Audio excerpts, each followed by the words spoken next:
TB को पता करने के क्या क्या 5 रेडियोलॉजिकल टेस्ट होते हैं जिससे हम टीबी है कि नहीं मरीज को पता कर सकते हैं। पहला कॉमनेस्ट टेस्ट जो हम सबको पता है, that is a chest x ray. अगर हम इस चेस्ट एक्सरे को ध्यान से देखें तो हम इस चेस्ट एक्सरे में देख सकते हैं कि एक लंग हमको राइट साइड वाला फिर भी दिख रहा है, लेफ्ट लंग बहुत ही खराब दिख रहा है।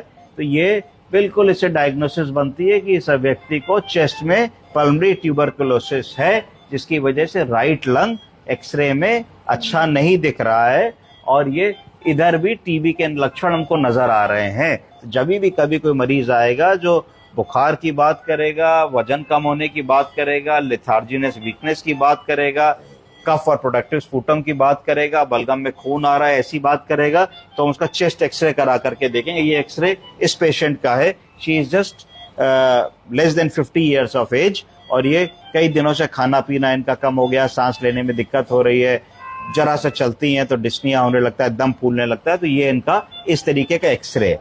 तो पहला टूल हमारा जो इमेजिंग टेक्निक का था एक्सरे हो गया। दूसरा टूल जो है टीबी को पता लगाने का वो है CT scan.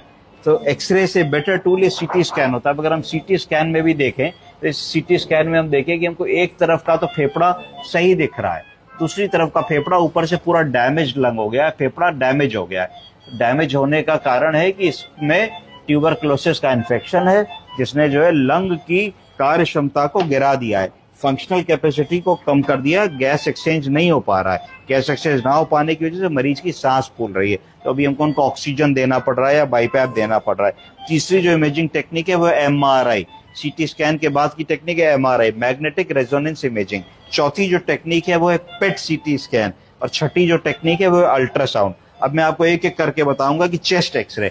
Chest x ray primary investigation है जो छाती की टीबी पल्मोनरी ट्यूबरकुलोसिस को पता लगाने के लिए किया जाता है। इसके साथ में और क्या कराएंगे, बलगम की जांच कराएंगे, एएफबी देखेंगे और देख करके ईएसआर देखेंगे और टीबी के डायग्नोसिस बना लेंगे।